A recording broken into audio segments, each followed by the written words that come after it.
Good afternoon to all. Welcome to session 2 of module number 4. So, in the let us over with the session 1 topics we had discussed it.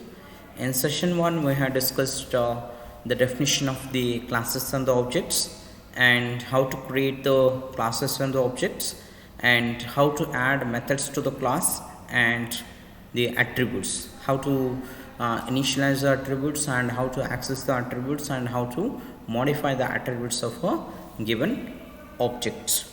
Okay, let us go into other topics here, that is rectangle, how to create the rectangles, and how to make use of the property of the Python programming, and will add some functionality to the rectangles. Imagine you are designing a class to represent the rectangles, right? You are just imagine, that is, you just think of creating a class which is going to represent the rectangles. What attributes would you use to specify the location and size of a triangle? You can ignore angle, right? And to keep things simple, assume that the rectangle is either vertical or horizontal, right? So you're just using those specify location and the size of rectangle. You can ignore angle. To keep things simple, assume that the rectangle is either vertical or horizontal. There are at least two possibilities here, right? You could specify one corner of the rectangle, the width and the height. You could specify two opposing corners. So you should specify one. There are two possibilities. That is, you have to specify the height and the width. That is the corners of the rectangle, and you could specify two opposing corners. You should specify two opposing corners. Your object looks something like this. That is, rectangle is the class here, and I am creating an object here, right, called as the box, and you are going to specify two values, that is the width and the height of the box, and corner, there is two opposing corners which is specified with the point called as x and y, which is initialized to 0 and 0 it is, right? We have width and the height, and the origin, actually it is the origin we are specifying it. And to print the values here, what I am doing is that class rectangle, we are just creating a class rectangle, represents the rectangle, attributes width, height, and the corner edges. And to represent a rectangle, you have to instantiate a rectangle object and assign the attribute values. So now what I do is that box equal to rectangle function, we are doing it, no issues, and box dot width is initialized to 100, and box dot height is initialized to 200, and box dot corner is an object here. It's not an box dot corner is not an ordinary variable, but instead it's an object of type called as the point. And within this object, I am just going to specify the attributes. That is, box dot corner dot x equal is initialized to 0.0, box dot corner dot y is initialized to 0.0 it is, right? So these two, that is the width and the height, is initialized to 100 and 200 respectively. And for the third one, for the third attribute, which becomes an object of type point, and its attributes, that is x and y, is initialized to 0.0 and 0.0. The expression the box dot corner dot x means go to the object box refers to and select the attribute named corner, then go to that object and select the attribute named x. Okay, the go to the object box refers to and select the attribute named corner, and then go to that object and select the attribute called as the x. This is very simple. Select the object x, so box, and within that box we select the attribute called as the corner. Within that corner attribute, select the attribute called as the x and assign the value called as the 0.0 and 0.0. So now box dot corner is not an ordinary attribute, but it refers to an object by itself. And you can also specify instance as a return type as well, right? The function can return the instances. For example, find underscore center takes a rectangle as an argument and returns the point that contains the coordinates of the center of the rectangle. Functions also can return the instances. No issues on that. Functions can also return the instances. Look at the example here. P is equal to P function, right? So that is we are creating an object called as a P, and which is the sum of the things here, that is a rectangle dot corner dot x plus rectangle dot width divided by 2, and whereas P dot y is equal to rectangle dot corner dot y plus the half of the height, it is the half of the height, whereas the x is equal to, that is a P dot x is equal to what, rectangle dot corner dot x and the half of the width, and similarly P dot y is equal to rectangle dot corner dot y plus the half of the height, it is. So that will give you the then once it is done, once the calculation has been done, you return the value called as the P. P is not an ordinary variable, but it is the an instance, or it's an object which you are returning it. Here is an example that passes box as an argument and assigns the resulting point to the center, right? Here box is an argument, right, which is main passed as an argument, and once the calculation has been done, it returns an object, right, as a return value, and it will be assigned to center. Now you print the value of the center, right? It will give you the value called as 50 and 100 it is. So just try to remember that there are three objects we have here. First one is the center and second one is the box, and both of them are type called as the rectangle type. Both of them, that is the center and the box, are of the type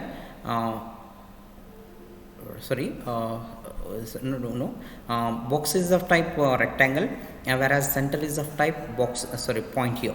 Center is of type point class, and the class box is of type rectangle, whereas the P is another object which is of type point here, right? So you can observe here we are passing the instance as an argument, right? Box is an instance or is an object, and which is passed as an argument, and here in the function, that is a find center, we are returning an object as a return value,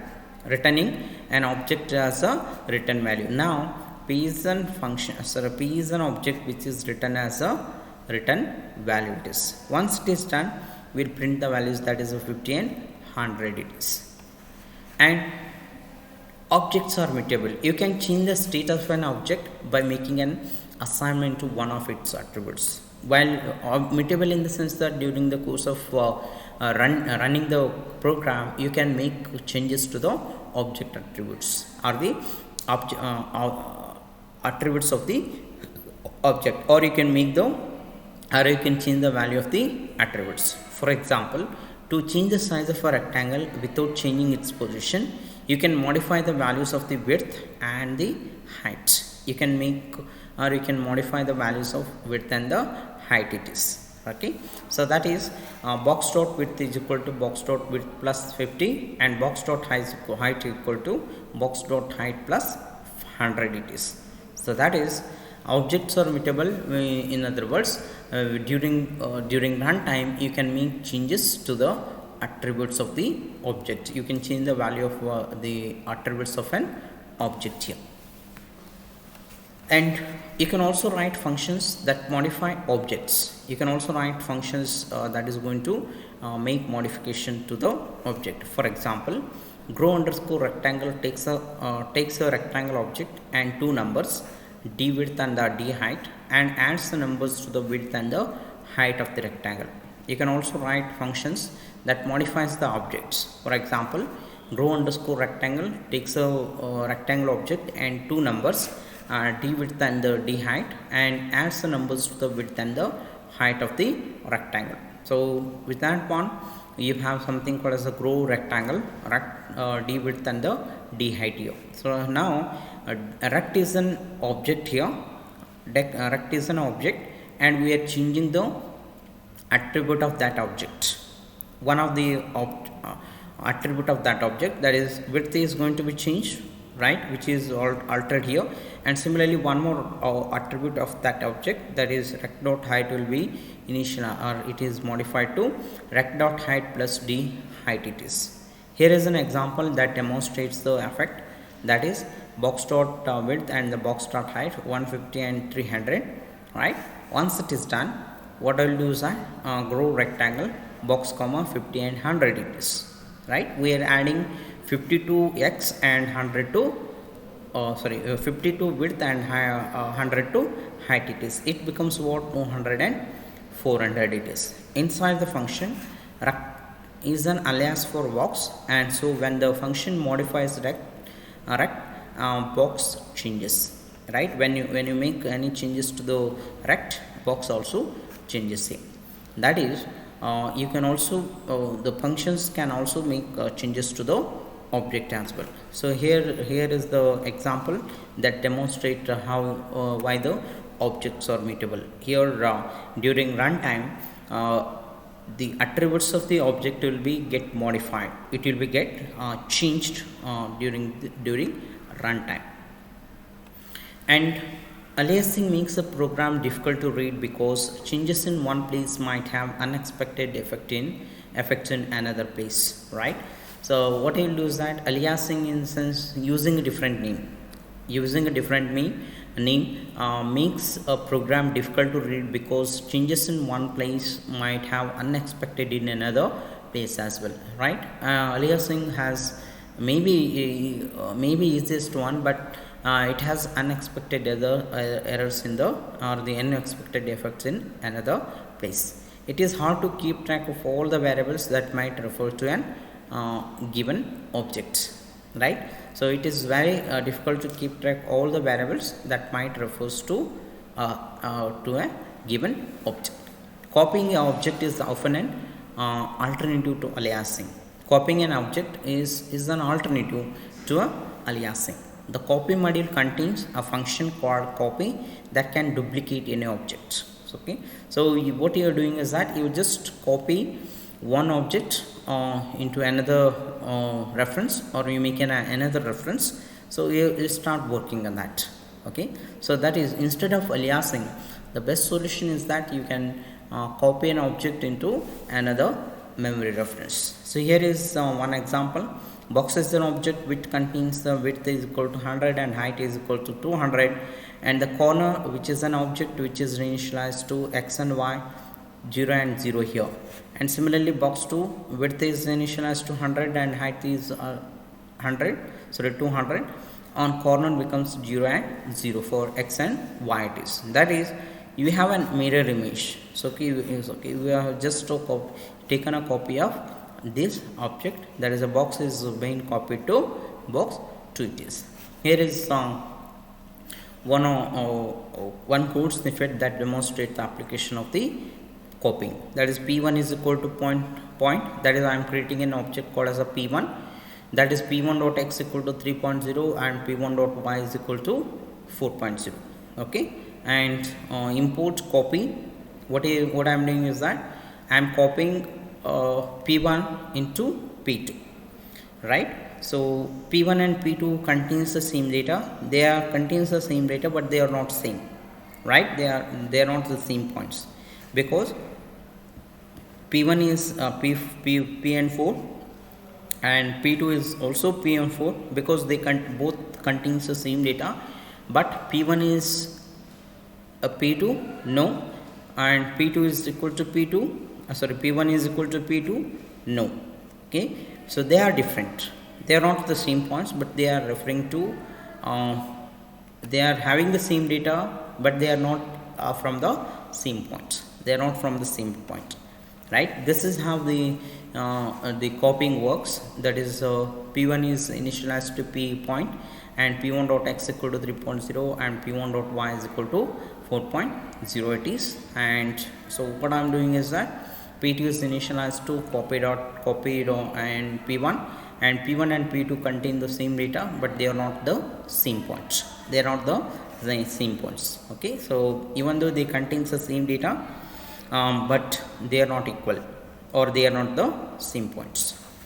The is operator indicates that P1 and P2 are not the same object. This is what to be expected.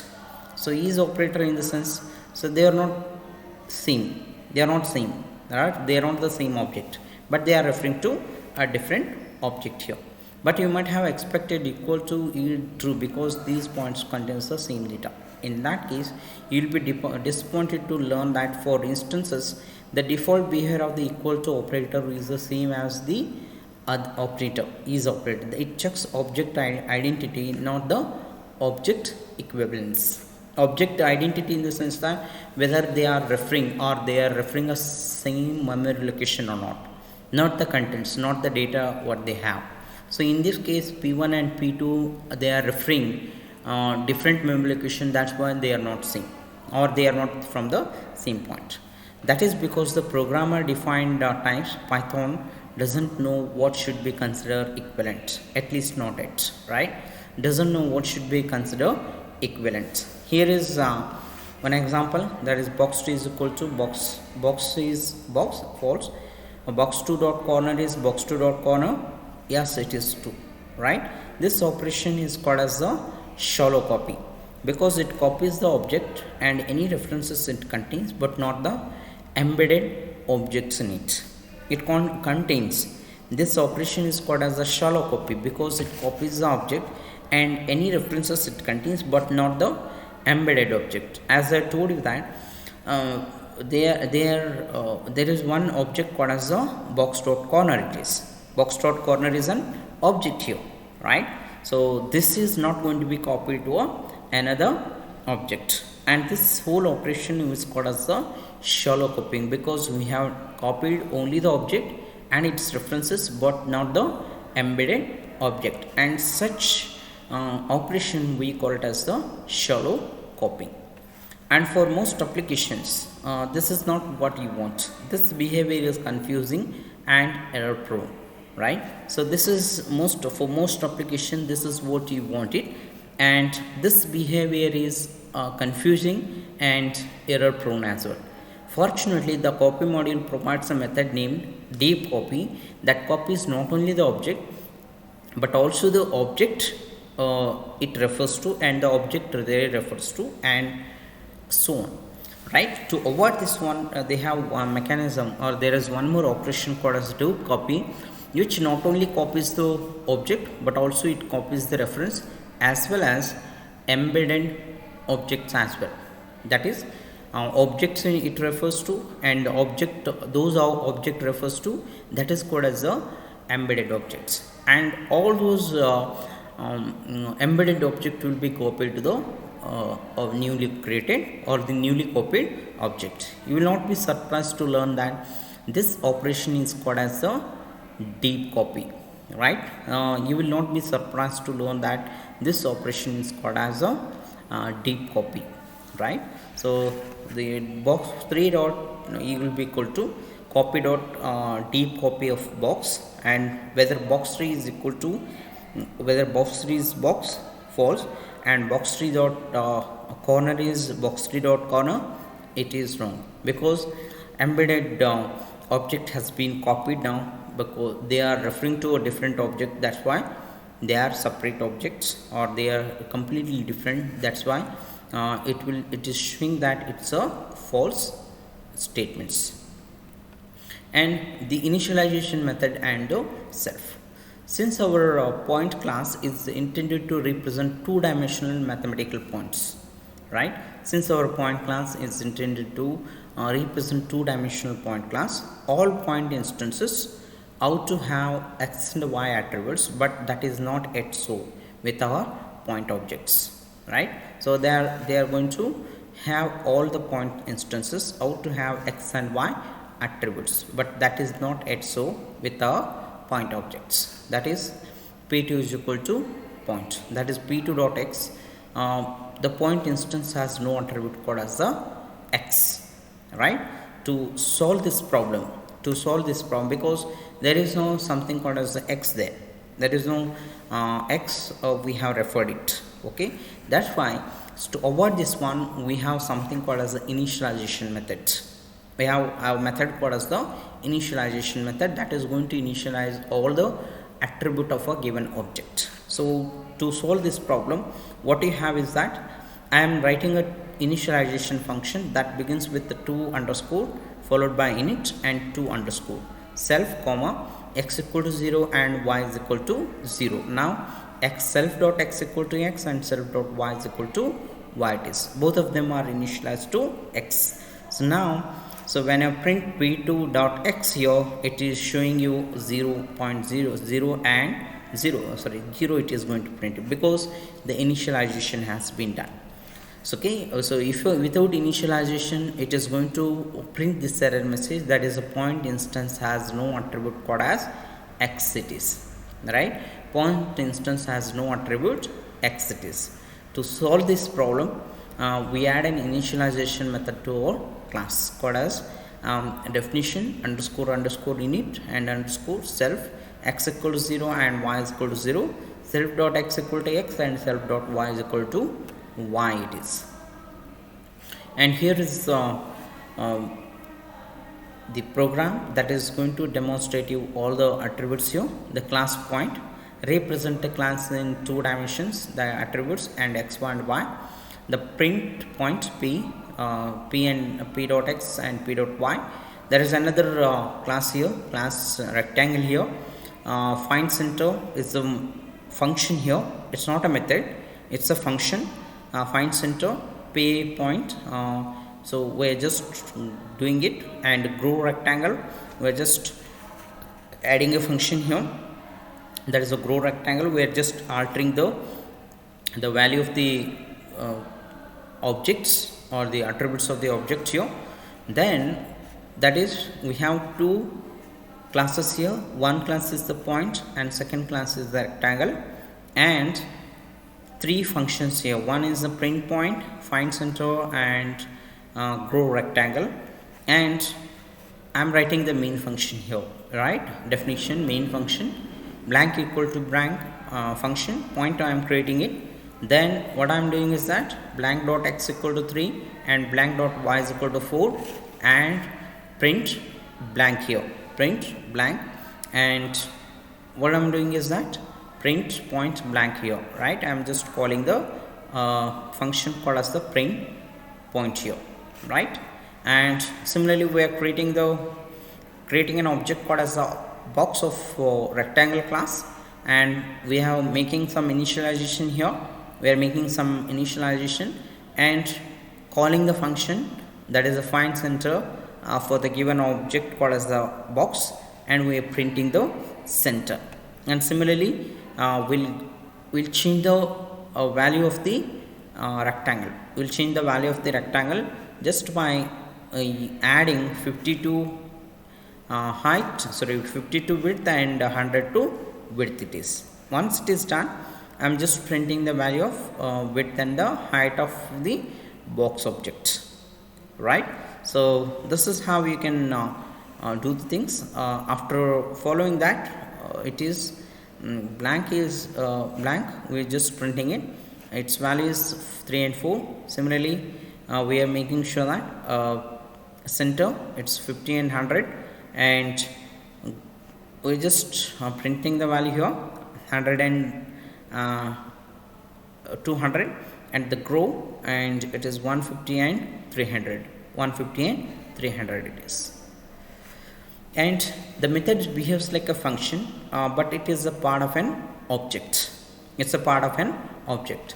Like a data attribute, it is accessed using the dot notation. So the initialization method looks like a function, but it is a part of an object. Like a data attribute, it is accessed using a dot notation.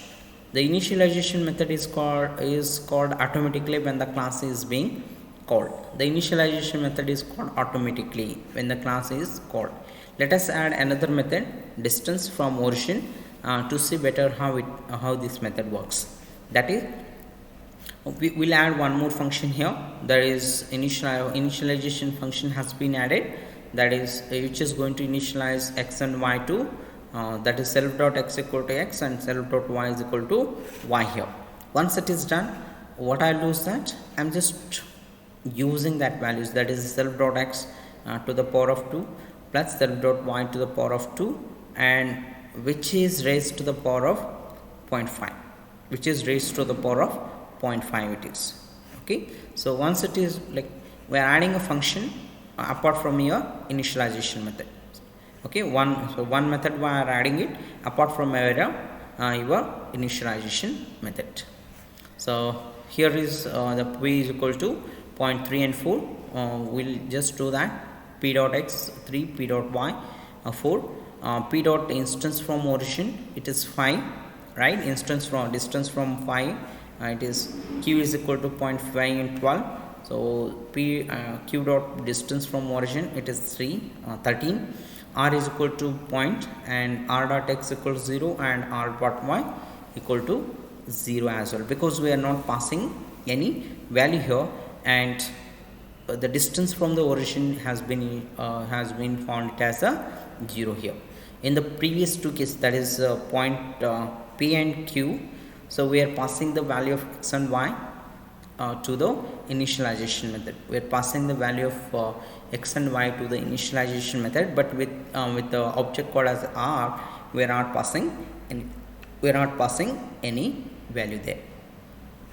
And here is the complete code that is going to demonstrate the things here, that is class point here and initialization method and the distance from the origin method, and here is the functions here, methods where object we are creating it. P equal to 0.3 and 4 and q 0.5 and 12 and r point function here point, right? So we are just using r dot x and r dot y and r dot distance from the origin.